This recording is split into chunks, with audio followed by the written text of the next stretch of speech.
In our first story, preliminary investigation of the Ghana National Fire Service into last Thursday's gas explosion that left more than 10 dead points to loosened bolts and nuts on the tanker that was emptying gas into the containers as possible cause of fire.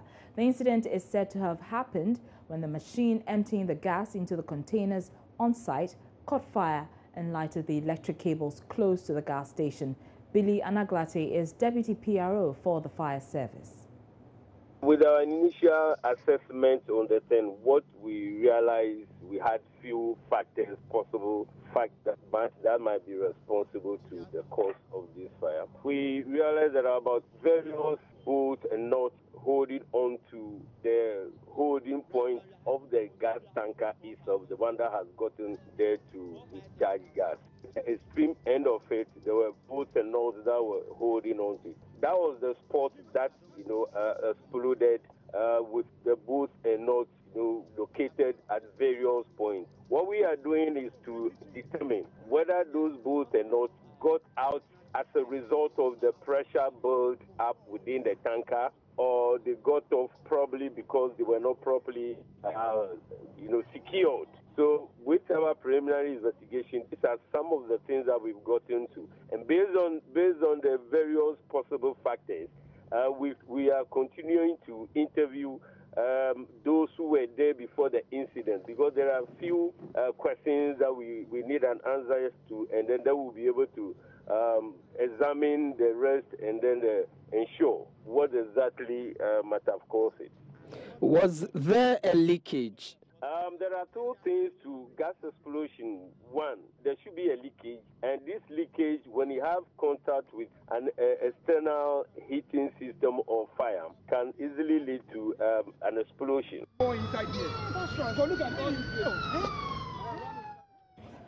Meanwhile, Director of the National Reconstructive Plastic Surgery and Burn Center at the Kolebu Teaching Hospital, Dr. Opokuwari Amponsa, says the victims who sustained various degrees of burns are still on admission.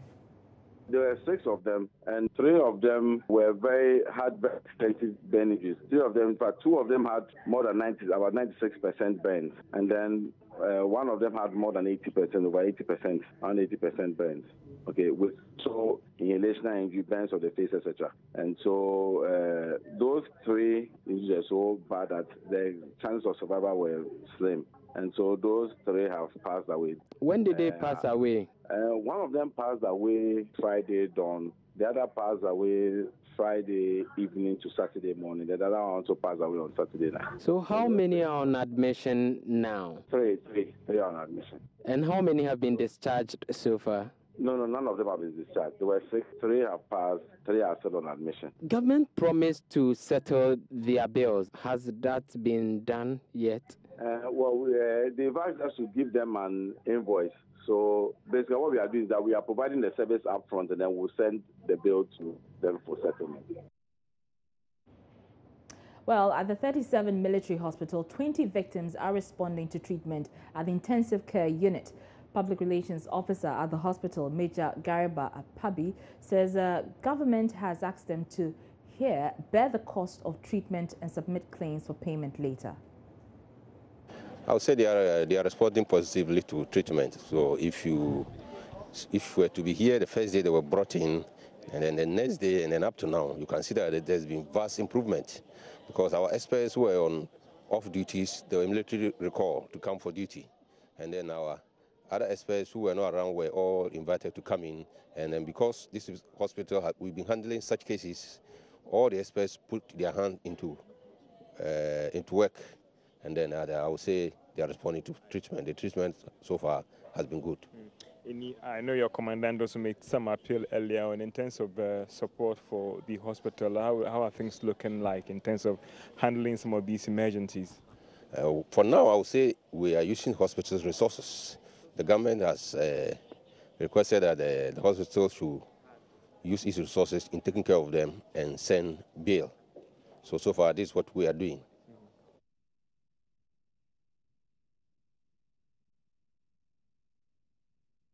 Now, police in Wa have launched a manhunt for 2 suspected armed robbers who shot and killed a police general constable at Wechiao in the Wa West district of the Upper West region. 41-year-old Constable Edmund Kwakuvi Hokpofi was shot on his way to his duty point at the residence of the district chief executive of the area. The body has been deposited at the Upper West Regional Hospital morgue pending autopsy.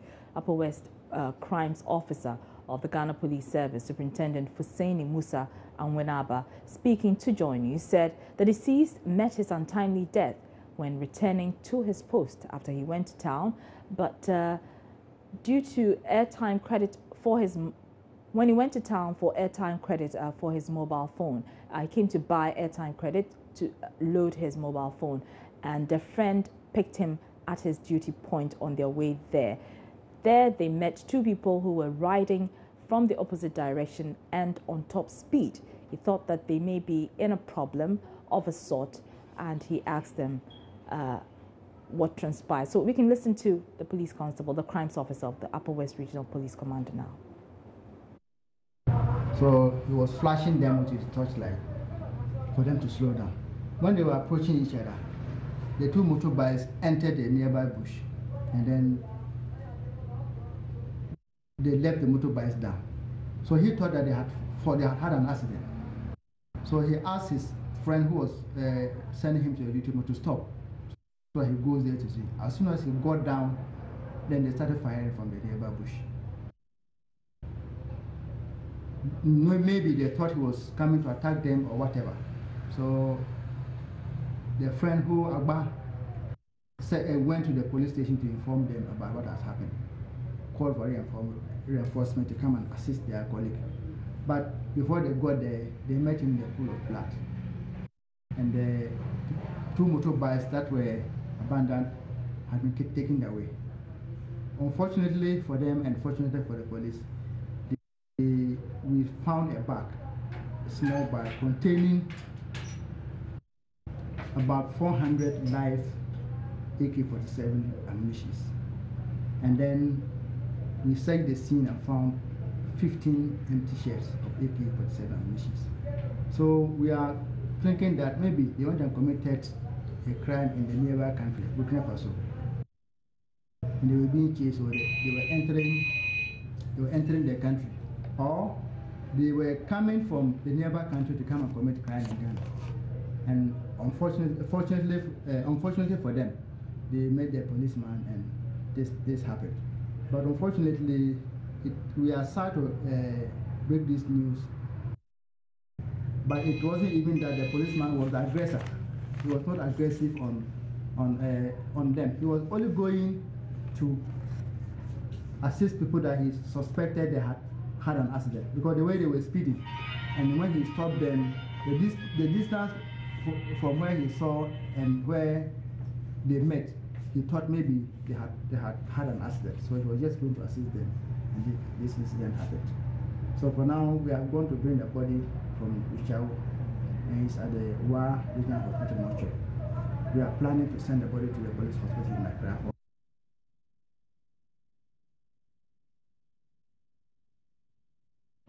Now, the Ghana Armed Forces is warning personnel against taking up the role of land guards, armed robbers, and any act deemed contrary to the laws of Ghana and that of the Ghana Armed Forces. The force says personnel who engage in any indiscipline act or will not be covered, but will be dealt with in accordance with the law. Kwame Yanka filed this report. Deputy Commandant of the Ghana Armed Forces Staff College, Brigadier General Augustine Komla Boima, said this in a speech read on his behalf by the Chief of Army Staff, Major General Obed Boama Akwa.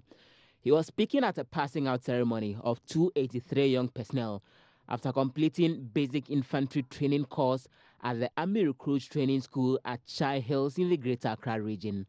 The 283 personnel were among 300 who were selected after over 1,000 civilians applied. Personnel as part of the 6-month training went through drill, physical training, weapon handling, marksmanship, minor tactics, and field crafts, among others. Aside these, they were also taught basic military law, first aid, and map reading. In order to know how the armed forces operate, especially the linkages with the Air Force and the Navy, the personnel undertook liberal education. The worst of it is to constitute yourselves into gangs to either rob or defraud innocent civilians. The Ghana Army will not provide any cover for such unacceptable behavior. Some few moments ago, you took the oath. Let me therefore take a few moments to explain the import of the oath to you. You must bear true and faithful allegiance to the Republic of Ghana and obey the orders of His Excellency, the President of the Republic and the Commander-in-Chief of the Ghana Armed Forces through the offices that have been set over you. Remember always, the armed forces were established for the defense of the state, and you must play your part in the preservation of this order.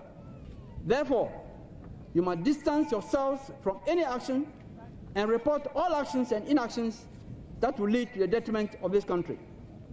You must abide by all established laws of the country, including those of the armed forces. Meanwhile, Brigadier General Augustine Komla Boama urged parents to desist from using their wards who are young soldiers to settle family disputes. At this end, let me just give a word of advice to parents and friends gathered here. These young men and women who are passing out today, though are your wards, but are primarily the property of Ghana. Their job will be to the protection of this country. Do not, under any circumstances, put pressure on them because they are uniformed today, and to push them to be at the forefront of either your family land disputes that you have battled with over the years without success. They will not be employed in such role. I would rather employ you to pray for them to be successful in their chosen career. Any disputes that you have, whether land or family, should be directed to the appropriate civil authorities. Some personnel who excelled during the course were awarded with Victoria Asan, emerging as the overall best. Although it had not been easy, but I was determined.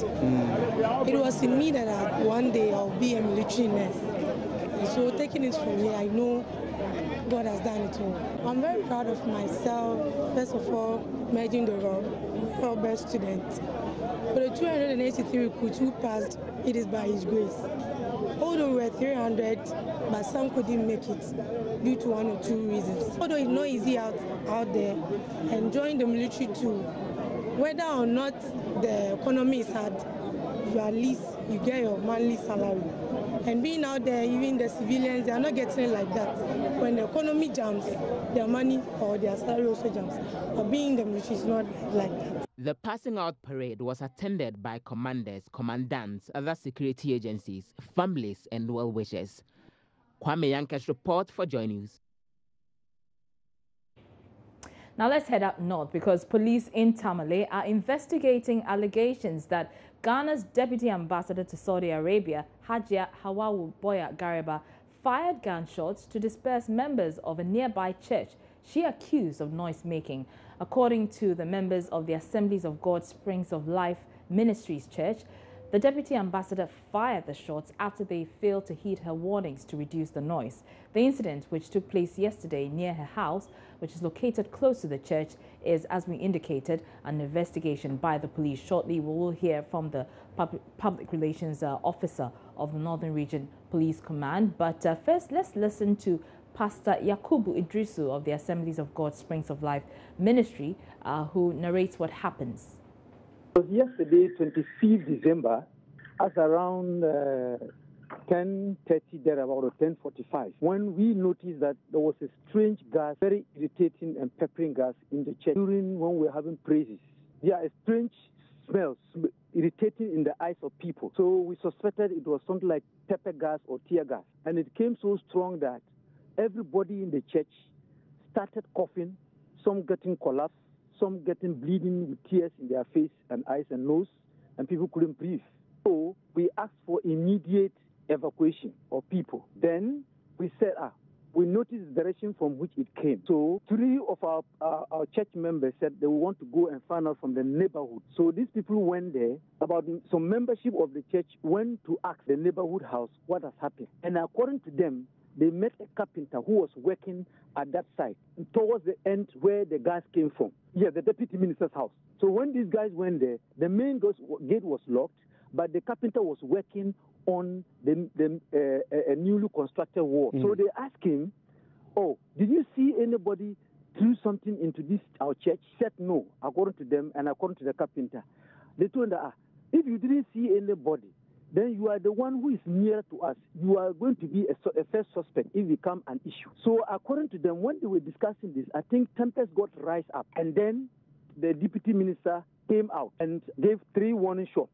It was when I brought the CID in discussion with her. She said yes, she put the tear gas there herself, and she also showed evidence of the gun she had and said she's licensed to use the gun, and she was trained for. Now let's go on the lines and speak to PRO for the Northern Region Police Command, ASP Ebenezer Tete, for more on this. Good evening to you, sir. Good evening. Now, we've heard from the church members who say that even beyond the gunshot, she had allegedly ordered that tear gas be sprayed on them. What have your initial investigations come up with? Thank you very much for the opportunity. I think what I will say is that we have officially invited the 2 parties tomorrow. So we are going to meet with the 2 parties tomorrow. And meanwhile, we have asked the Spring of Life Assembly Church to minimize their noise level at the place in order for peace to prevail. But we will meet the 2 parties tomorrow and take a decision on what happened yesterday. So that's what I would say. So if I understand you correctly, I sorry for the intervention, but if I understand you correctly, you have not met these 2 parties yet. We have invited them. We have invited the leadership of the Spring of Life Assembly Church. What about Hajia Hawawu Boya Gariba? Because earlier when we contacted her, she indicated that she was with the police commander. I presume she was talking about the matter of investigation. She has also been invited. So tomorrow we are meeting both parties. We are meeting Hajia Hawawu Boya and the leadership of the Spring of Life Assembly Church tomorrow at 9 at the Regional Police Headquarters tomorrow. Okay, so since you say that you are yet to meet her, you can't tell us whether this gun that the members claim that she allegedly used to fire shots at the church is a licensed one, can you? When we meet both parties tomorrow, all those things will come up, and that is where we'll be able to confirm or ascertain whether the gun she was using is a licensed gun or not. All those fine details will be known tomorrow, so let us not jump the gun. I'm unable also to confirm whether tear gas was used or not. So tomorrow is not far. So we'll meet both parties and then take a decision tomorrow. All right, many thanks. And that is ASP Ebenezer Tete. He speaks for the Northern Region Police Command. But let's also get on the lines and speak to Hajia Boya Gariba. She joins us on the line with her side of the story. Thank you very much for your time, madam. Good evening to you, madam. If you can hear me, how do you respond to these accusations against you that you fired gunshots and you were behind the tear gas that... Hello, I can't hear you. Okay, I'll start again. I'm asking that there are accusations against you that you fired gunshots at church members and that you also were behind the tear gas that filtered into their church, which affected some of their members. How do you respond to those accusations? They are all fabrications. So tell us exactly what happened. If you look at it, it is a house. It's not a church in the first place. Do you understand? Right. It's a house. It's not a church. And I have made the report through the assemblyman more than 3 times. He has told them, they said they will stop. They haven't stopped. And I told them, well, at the time I was going to buy the plot, if I knew that it was a church, I wouldn't have bought the plot. But I knew it was a residential place, and that's why I bought the plot. And so if now they are going to turn it into a church, it's going to make some kind of, it will bring some kind of problem. So I talked to them, they refused. I have sent text messages to the pastor. He has refused to even reply once. Then I reported to the assemblyman who went there 3 times. Then I reported to the police who came here and warned them not to use the place as a church. He came here 3 times. They refused to abide by what he has told them.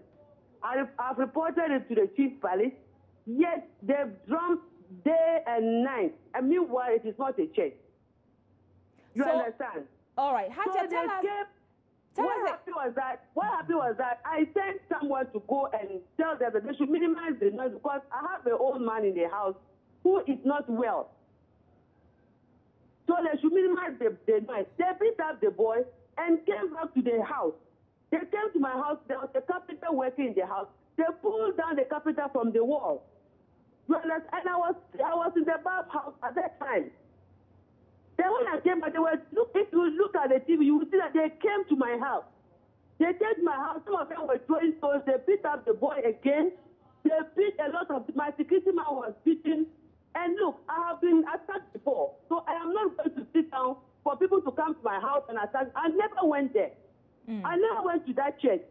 So whatever they are saying is a fabrication. And I called the police commander. I said, look, I've been attacked in my house. So if you can reinforce and give me some policemen for protection, because the way they are doing, they were even throwing stones. Okay, so Hatia, if I may just come in, if I may just intervene, madam. When you came under attack from these church members, allegedly, what did you do to protect yourself? Where? I'm saying that in your residence, when you came to under attack. And the police came. I called the police. The church members claim that you brandished a gun. They pulled down the carpenter that was working in my house. If you watch the video, you will see that they came to my house. I never went to the church. Understand? So I don't know what they're talking about. If they're talking about this, they're all conversation. We did watch a video. There's a video that has gone viral. I want to disturb it. Unfortunately, we've lost Hajia Boya Garibat there, and as you heard her, she is denying brandishing any gun and shooting at the church members. We'll bring you more, but we're taking a short break right now. Stay with us.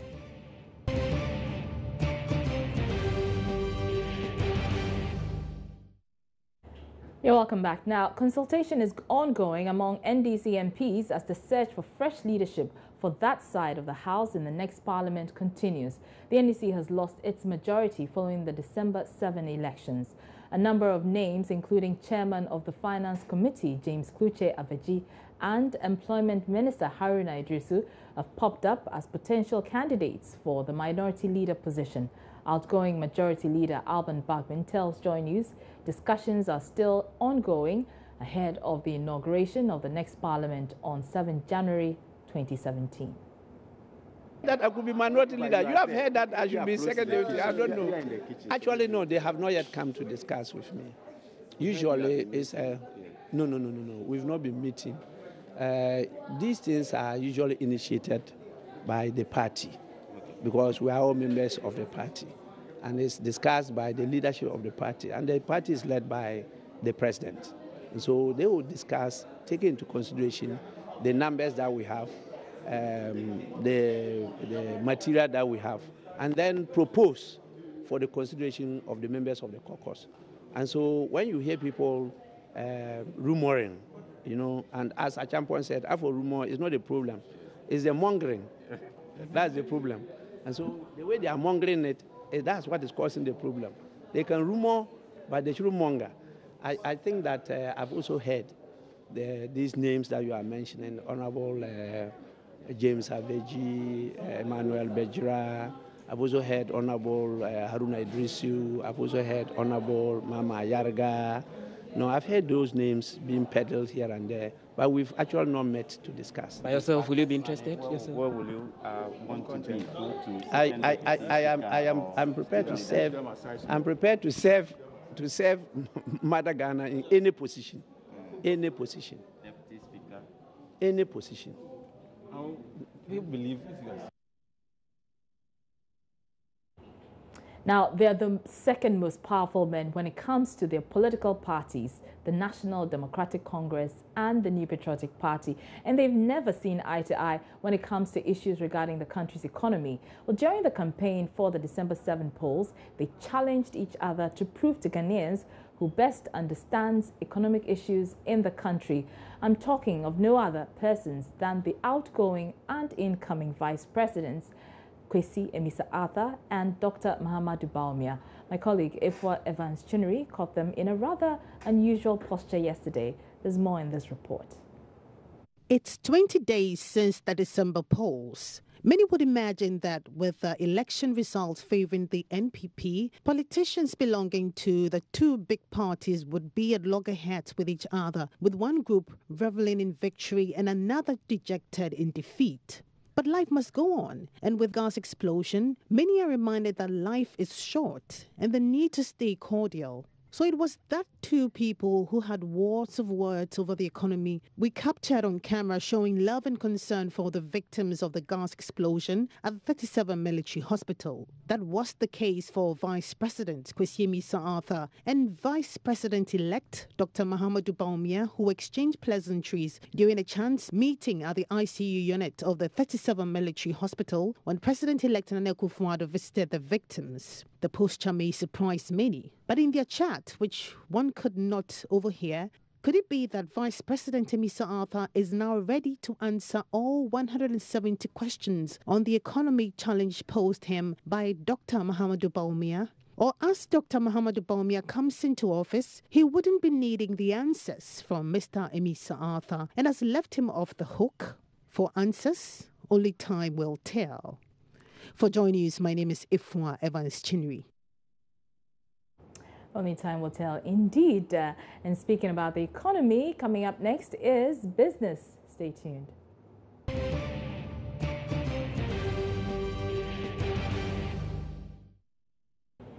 You're welcome back. Now, Ghanaians who were teenagers before the 1980s may never forget the hunger period where most people had deep curves around their collarbone as a result of food shortages.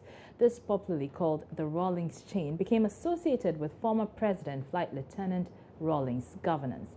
That didn't end there, as other presidents after President Rawlings have somehow had something they are remembered for after their tenure in office. In the following report, Joy News' Komladum explores how President John Mahamas' interesting legacy is trumping that of Jerry John Rawlings, John Kufuor, and the late John Evans Atta Mills. Former Presidents Jerry John Rawlings, John Agyekum Kufuor, John Evans Atta Mills, and now John Mahama are individuals who have served Ghanaians during different periods of a country's history. Their style of leadership may have been different, but one thing is for sure. They all have something to be remembered for by the end of their tenure. Remember the Rawlings chain? Well, in the early 1980s, Flight Lieutenant Jerry John Rawlings was popular for the Rawlings chain. Many Ghanaians suffered long periods of hunger and starvation due to food shortages. The period was characterized by sunken flesh around the neck region of many people and a clear definition of a collarbone under the neck caused by leanness of the normally fleshy cover. So it came that during that time it was difficult for even our Greek. It was all issue about agri sector. We had famine, crops were not growing the way we wanted to. At least, I know that's why it came. Rawlings chain. So why did they call it Rawlings chain? Because of hunger. Okay. Because of hunger. Nothing but hunger. Okay. Because in those days things, even what what you are preparing to eat, sometimes, let's say something like kenke like this. It is even not done, but people will buy it like that. And go and cook it. they'll take the risk and cook it themselves. Because if they don't do it like that, they won't even get it. In came John Agyekum Kufuor, thought to be the gentle giant. Before he left office in 2008, he had also carved a niche for himself in the area of popularity. He had the famous Kufuor Gallon. This was as a result of long periods of water shortages across the country, leaving people with no choice but to trek long distances to queue for water. The most convenient containers were the yellow gallons, which the young and old alike used. It was during the tenure of former President John Kufuor which saw water shortages hit the country. That is how come we have the name Kufuor Gallon, because people queue every time for water. The use of the Kufuor gallons have since been put to several uses and purposes in our homes and workplaces to store locally brewed alcohol and fuel, among others. Late President Mills's legacy was more of his words of constantly preaching peace and minding his own business. Yende Yepe Asumdwe and Diu Fiasem earned him the accolade Asumdwe Hene. But it is what is turning out to be President John Mahama's legacy that is creating jobs for many young people in the northern and two upper regions that is becoming popular. The Mahama Kambu. With few days for President Mahama to hand over to President-elect Nana Addo Dankwa Akufo-Addo, the Kambu appears to be a lasting legacy the people of the Upper West region will cherish for a long time. The small shoe-like tricycle is the most popular form of transportation in this part of the country.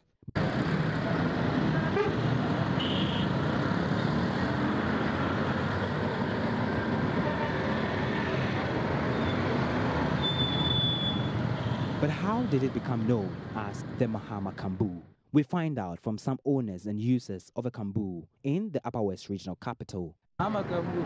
Why did they call it Mahama Kambu? Because it's like that they are call him. That's the name.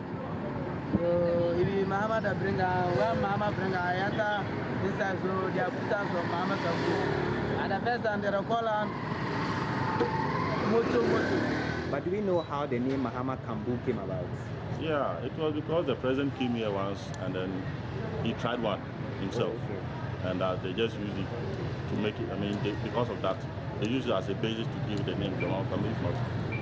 That's not the name of it. It has its own name. The cute, sometimes yellow, green, blue, and red Mahama Kambu to many people here trumps the legacies of all the past presidents. Not only is it easing transportation and movement in the central business district of a region, but it continues to create jobs for many others, especially the youth. So, the Rollins chain, the Kufuor Gallon, not tangible but impressive Asumdwe Hene, and now the Mahama Kambu. I wonder what President-elect Nana Akufo-Addo leaves as a legacy after his tenure. Maybe one village, one dam will do the trick. Komala Adom, Joy News, Wa.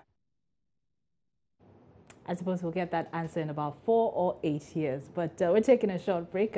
We'll be back with international news.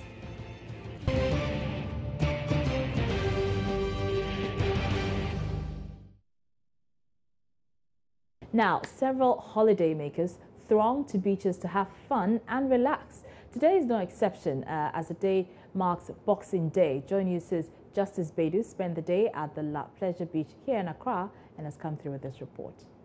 It's Boxing Day, one of the biggest holidays of this festive season. At the La Pleasure Beach, people, young and old, are trickling in, music blazing in the background. For many, this is a big opportunity to wind down with the new year just 5 days away. Oh, it's relaxing and we just wanted to chill a bit and while away the time. It's been good. We went to church yesterday and today we're coming to the beach. I was expecting to feel the euphoria. Like, you see, there have been a change of government and how I expected people to jubilate and come to the beach and have fun.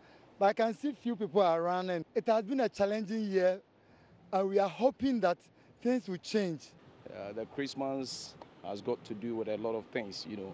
It's just a remembrance of Jesus. But the other side of the coin is when you see you are strong, you are alive, no sickness, I think we give praise to God. Yeah. For people in the entertainment business, it's boom time. Salam runs the Vienna City pub inside La Beach. He says the year hasn't been good, but business is picking up now. Well, people were saying because of the election, so there's no money in town and all that, yeah. We're expecting big business, yeah, from now to February. I'm expecting to make more. I mean, Charlie, with my percentages here, in this time, I'm not looking too well. So I pray from now onwards, I'll be making more money. The holiday season is still on, and the scenes here may well be just the beginning of what could be a memorable Christmas. Justice Bedu, Joy News. Now, the spectacular Rattray Park in Kumasi on Christmas Day hosted one of the biggest crowds at a single event since its inception. Thousands of children from all over the Ashanti region flocked to the venue for the Love Kids Party on Christmas Day. There was fun games and talent hunt competitions for prizes, and parents had no option than to join in the action as they watched their children take the park by storm. Here are excerpts of how it all played out.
I went to swimming pool and me and my mother was enjoying, and my mother gave me one chicken and one chip and one drink. I came to have fun and it's good. I like here. It was fun. All the games were good. And then I had plenty fun. I even swim.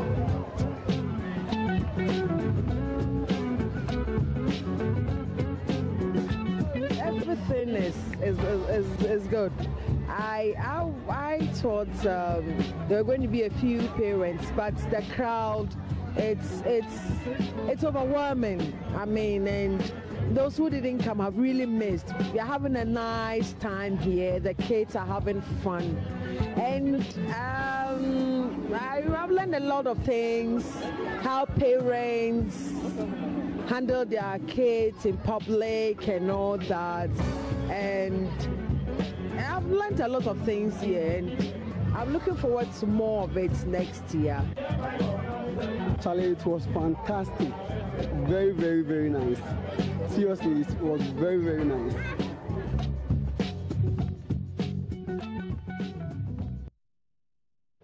Now, this season is one marked with a lot of merrymaking, as you saw there, but this is far from reality for some children living with cerebral palsy. The condition mainly affects children during birth when their brains are deprived of oxygen at the time of delivery. The condition sadly has no cure, and for mothers with such children, the joy of motherhood may have been cut short.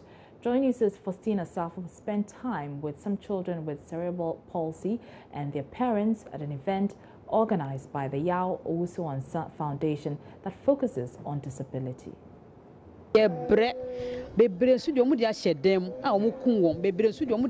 Many have locked their children away at home. Others kill them. But I have decided to keep my child. It's not been easy for 7 years. I have a child on breastfeeding, but I had to leave her at home just to bring Vera here.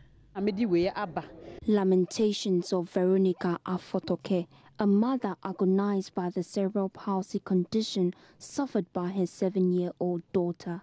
2 months after delivery, she noticed all was not well. Ignorant of the nature of cerebral palsy, she sought a spiritual solution.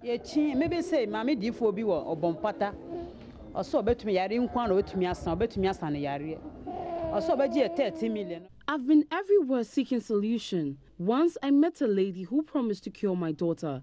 She She charged 13 million old Ghana cedis. But after taking her there, I was warned by a pastor to go for my child, else I may lose her. When I went for my daughter, I met her swollen and unkempt. Due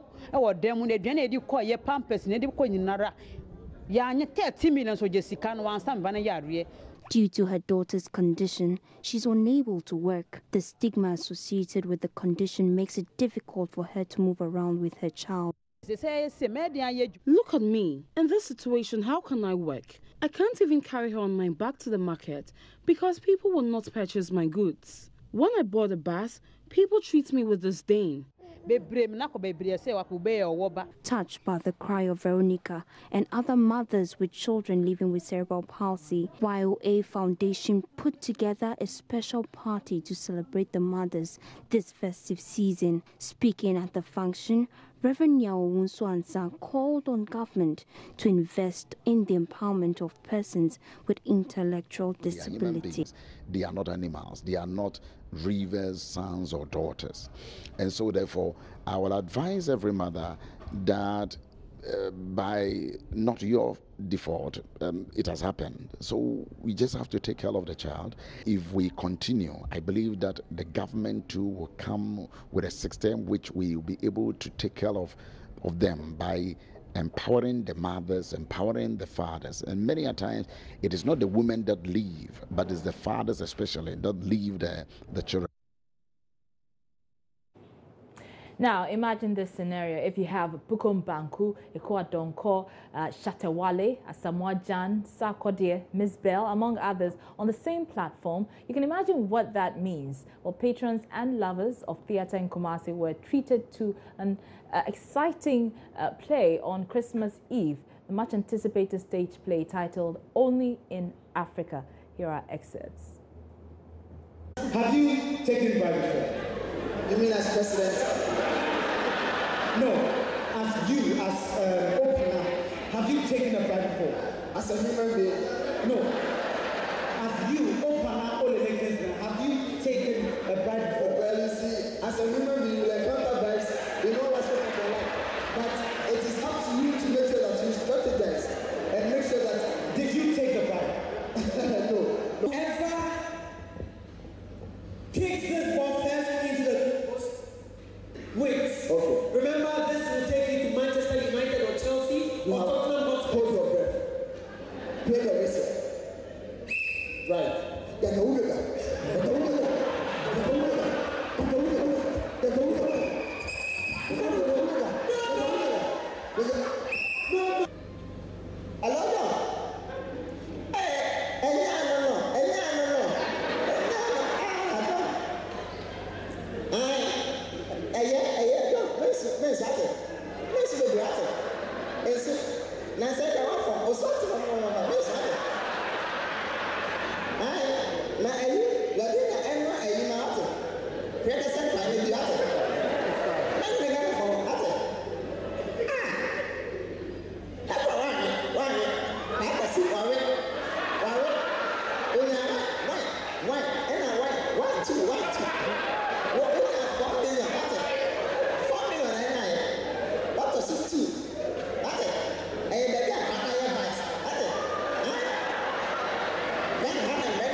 Jesus, when I was coming, I and my father, Jesus, want to spiritual.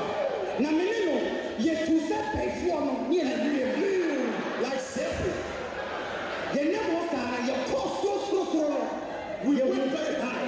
You will Ghana, we saw Ghana very small. Send me handkerchiefs, like your handkerchiefs. Now I have the papa to see in votes, like Bible singing votes.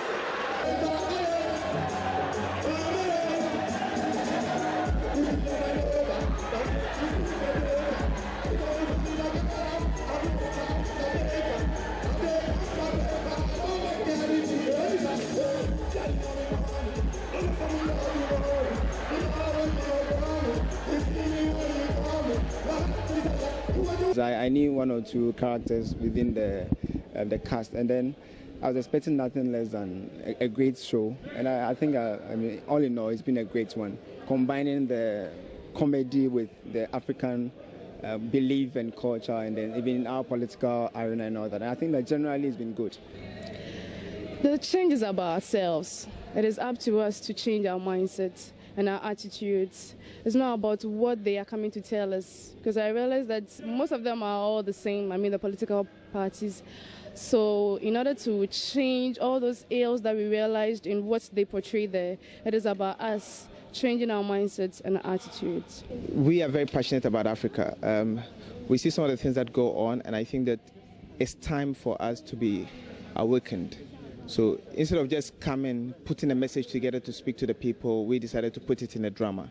So first of all, raise all the negatives, perceived negatives concerning Africa and in Africa, and then out of that, show us all the hope, wherein lies the hope, how we can spring out of this. And that is what we decided to share with the people, because we personally believe in it, and we know that if together we as this generation, if we decide to take it and then walk with it, we can change Africa.